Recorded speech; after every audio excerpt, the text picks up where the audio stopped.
咁樓價咧由跌轉升，今年咧暫時就係微升1%。咁今集睇嘅點樣停啦，就係其中一個仲做到1萬蚊一尺嘅鐵路盤啊！嗱，除咗咧會睇兩個放盤之外啦，亦都會統計下仲有啲咩鐵路盤咧係做到1萬蚊一尺㗎。咁睇片之前啦，如果你仲未訂閱呢個 channel 咧，就記得 subscribe 同埋撳埋隔離個鐘仔啦。根據差估署嘅統計，樓價喺2021年第4季開始下跌，連跌3年幾。今年第2季開始好轉，由6月份開始連升4個月。9月份嘅樓價指數報292.5，雖然比高位都仲有2成6嘅跌幅，但係就似乎有跌停嘅跡象。今年頭3季累升大概1%。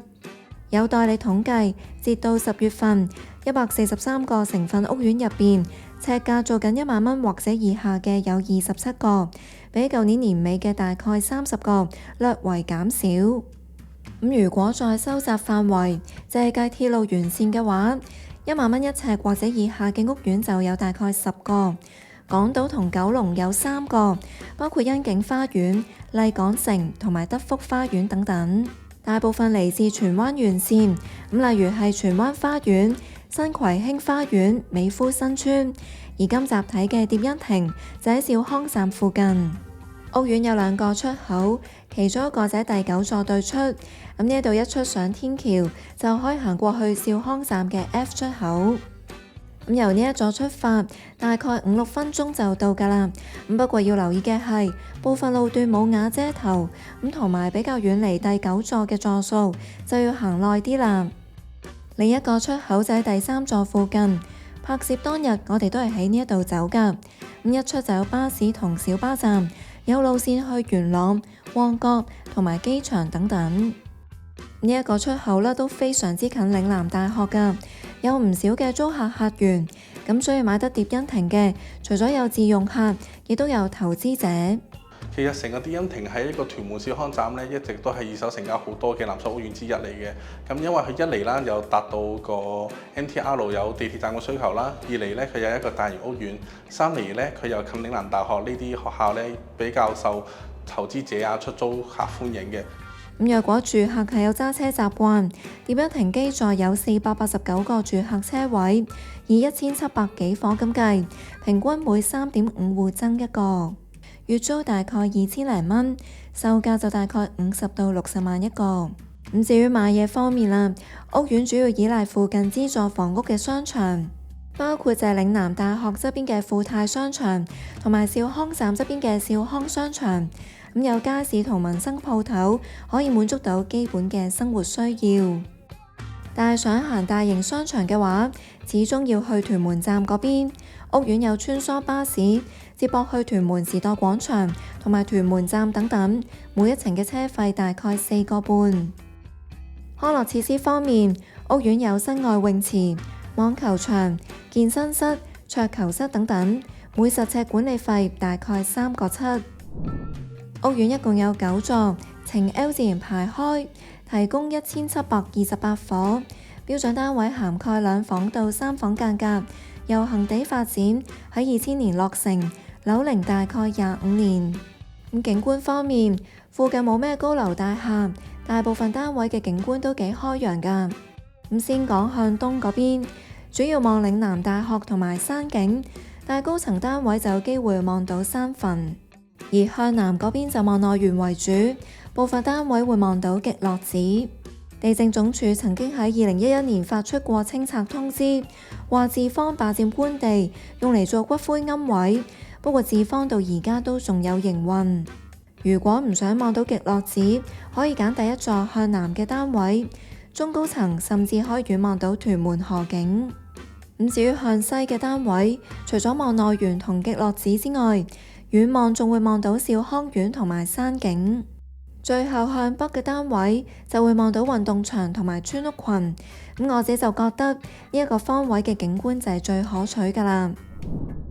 蝶欣亭分2期發展，比較近港鐵站嘅第7到9座係第2期，就係供應2房單位。想揀3房單位就要揀第1期啦，亦即係第1到第6座。用放盤所在嘅第3座做例子，1層8伙入邊，2、3房各佔一半。放盤單位係純三房間隔，實用面積499尺，叫價538萬，咁圍返每一尺大概10700幾蚊。屋苑嘅公共地方大致都保養得幾企理，一入大堂都見到幾闊落光猛，而走廊通道都比而家啲新盤闊落一啲，咁只係裝修大啲年代感，咁即刻入屋睇睇啦。入到嚟咧，先係一個小玄關啦。咁若果擺鞋櫃咧，就可以擺呢一度。咁跟住咧就會見到係兩邊廳嘅設計。呢一度咧就係客廳嚟嘅。我而家企緊呢個位咧，就比較適合擺梳化，因為由呢一度望出嚟咧，就會見到係山景啦。咁但係如果係擺翻調轉另外嗰邊咧，望出嚟咧就會係隔離屋嘅窗台。咁我哋轉過嚟側邊呢邊咧，就睇埋個飯廳啦。咁其實呢度嘅空間咧都係夠位咧，擺一張長台喺度啦，都容納到4個人㗎。咁所以呢一個客廳嘅開積咧，就比較適合一啲小家庭居住啦。客飯兩廳都有窗㗎，咁不過飯廳嗰隻就會望天井，打開會見到對面屋，見到業主都有黐咗啲磨砂玻璃膠紙，去到保障翻私隱。咁至於客廳嗰隻咧就係向西，向呢邊嘅單位都係望內園同精舍，但係因為屋苑啦同埋附近環境有唔少綠化空間，咁所以向下望嗰陣就好似望樹景為主多啲啦。咁若果喺水平線望出去，就會見到港鐵站、兆康苑同埋山景等等。咁單位有簡單裝修，鋪咗地磚同油咗白色牆身。咁買家如果想慳錢嘅話，可以考慮沿用而家嘅裝潢，咁搬啲家私入嚟就住得㗎啦。咁雖然話蝶恩庭嘅實用率得大概70%，咁但係用一個大概500尺度嘅實用面積去計，呢一個客廳都唔細㗎。只不過樓底矮咗啲，大概2.7米。由飯廳入到嚟咧，就係廚房啦。而家見到嘅裝修咧，佢就唔係原裝啦。咁業主咧都重新整過晒。咁見到就做咗一個曲斜嘅工作台面啦，擺晒爐頭星盤之後咧，都仲有好多備餐空間㗎。咁另外預留咗位擺洗衣機同雪櫃，用而家雪櫃個凹位去睇，都有條件改擺一個高身啲嘅雪櫃。咁至於剩低嘅空間就全部做晒櫥櫃，以綠色做主調。客飯廳中間嘅走廊直入就係寢區同浴室啦，3間房同客廳同向。先睇近廳房，房門靠邊開積都幾四正，打直打橫擺張床都冇問題。同客廳一樣有窗台，外望景觀以內園同兆康苑為主。轉過去隔離間客房參觀下啦。同樣望內園樹景為主，同時望到屋苑自己嘅樓景。入到嚟中間房啦，咁呢度嘅開積咧，同頭先間細房就差唔多啦。咁唔利用窗台嘅話咧，擺完張床之後咧，就相信唔係好多位置剩低啦。咁可能只可以擺到個衣櫃仔。如果想擺埋書台嘅話，就要考慮升高張睡床，下面偷位做書台啦。參觀主人房之前，先睇浴室。有窗通風，咁基本上蝶恩庭所有單位都係光廁。廁所門開喺中間，洗手盆側邊有唔少台面，再加埋對上嗰排鏡櫃，收納空間非常之足夠。咁只係淋浴嗰邊嘅駁位，估計係因為預咗裝浴簾，所以就做得比較高啦。咁如果想轉翻做企缸，呢一度可能要預翻啲裝修費用。咁最後睇埋主人房。房門側邊有個唔細嘅凹位，可以用嚟擺衣櫃。咁剩低嘅家私佈局，自然可以有好多發揮空間。嚟到主人房咧，我覺得個面積咧係相當之有驚喜嘅，因為咧想像下，如果呢度擺完張雙人床之後咧，咁剩低咧仲有空間咧可以擺多張梳妝台。主人房有轉角窗台，但係因為都幾近隔離座嘅單位，對私隱度有追求嘅買家，咁一係就係拉翻窗簾。一係就係黐磨砂膠紙，業主就選擇咗黐膠紙。咁雖然話會遮咗部分視野，但因為主人房嘅窗台本身就係成間屋最闊最大，咁而家望出去嘅景觀仲開揚過個廳，咁只係單位向西，晏晝嗰陣就有機會熱啲啦。屋苑仲有一款大啲嘅3房開積，咁實用面積比呢一度大76尺。咁主要嘅分別就係主人房會再大啲，咁同埋喺衣櫃凹位嗰度會再有多一個套廁。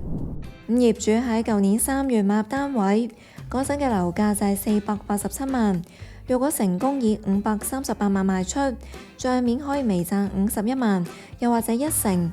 咁至於大市同期就跌咗5%。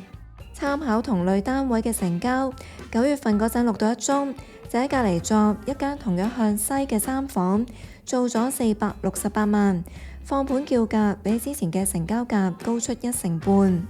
不過成交單位就喺極低層，景觀就冇放盤咁開揚啦。咁所以再睇埋28House同埋銀行股價，介乎大概478到502萬，亦即係話放盤叫價比股價高出7%到1成2。咁業主或者要調低下叫價，先至可以加強放盤嘅競爭力。咁假設用叫價買入單位，承做最高9成按揭，俾完大概54萬嘅首期之後，月供大概21,600幾，月入要求就大概係43,200幾蚊。買嚟投資收租嘅話，睇返我哋嘅28House App，同類單位嘅市值月租大概15,000蚊到，扣埋管理費，放盤每個月可以實收大概13,000蚊到嘅租金，有大概2.9厘嘅回報率，略低過大概3.2厘嘅大市水平。咁跟住落嚟就同大家參觀蝶恩庭另一款嘅主打戶型啦，亦即係2房單位，主要分2款開則。一款就係冇走廊，係5門歸心嘅格局，客廳就係呈橫廳嘅設計。而另一款就係兩邊廳嘅佈局，再經走廊入寢區。隨住樓價略有回升，普遍業主嘅開價都比之前進取。但係礙於100蚊印花稅嘅樓價限制，蝶恩庭嘅2房樓價暫時就未有太大突破。其實如果你話目前屯門二手業主嘅心態咧，其實都比較強硬嘅。咁而喺蝶恩庭入面咧，業主普遍開價就400頭至400宗左右。咁另一方面咧，買家想買入蝶恩庭嘅話咧，就希望達到400萬以下，而達到政府嘅100蚊印花稅。所以個價錢咧一直徘徊喺400頭同400萬以下呢一度。咁參觀放盤嘅叫價就啱啱好係400萬，係一間實用面積376尺嘅2房，圍返每一尺大概10,600幾蚊。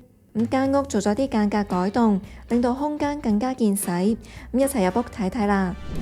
入到嚟呢個2房單位咧，我覺得個廳咧其實個面積咧都算係幾大㗎，咁同埋見到係一個長直型啦，都幾四正。咁門口兩邊咧就做咗啲櫃啦，可以擺鞋同雜物。咁然後再前少少呢個位置咧就可以擺餐台。咁嚟到中間位咧就可以擺張梳化啦，咁就可以區分翻客廳、飯廳2個嘅空間出嚟啦。大廳唔係原裝設計，不過裝修都比較簡單，買家可以視乎喜好或者要求重新整過。如果唔使咁多儲物量，唔做大門側邊嘅獅子櫃，飯廳個位夠擺到張4人餐台。只不過橫廳嘅設計令到飯廳嗰邊都會暗一啲，日頭可能都要開燈。至於客廳嗰邊都有一個幾長下嘅窗台啊，而且有轉角設計，客廳嘅採光度唔錯。單位向北，由於喺極低層，所以外望景觀就唔係咁開揚啦，會見到連接住各座嘅通道。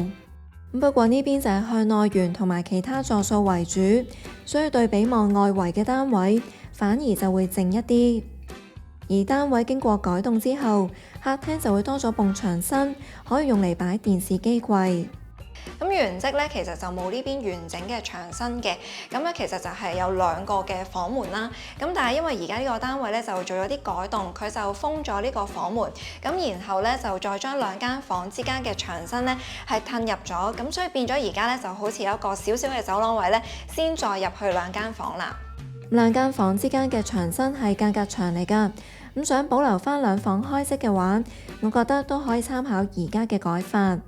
但係如果得1-2個人住，亦都可以考慮打通晒啲房，因為原則2間房一大一細，細房嘅空間就冇咁見使。咁而家先睇咗大啲嗰間。入到嚟其中一間房咧，見到嗰個床咧就騎咗上去窗台啦。咁如果唔做呢個地台儲物咧，其實咧都仲有唔少走動空間㗎。呢一間房有窗台，坐向同客廳嘅唔同，向西，外望景觀以內園樹景為主。同另一間房對比嘅話，呢一間房最主要就係多咗個凹位，就喺房門後面。一般都會喺呢個位做個衣櫃，但係而家就擺咗張書台喺度，變咗一個工作空間。而凹位側邊就有隻細窗，望天井為主。咁轉過去隔離間細房參觀下啦。咁雖然房門嘅位置就改動咗，但係房間嘅面積就冇改變過。呢間房嘅窗台向北，會比較近隔離屋。着重私隱嘅話，拉返窗簾就會好啲啦。咁至於另一邊窗就同隔離房一樣向西，以一大片樹景為主。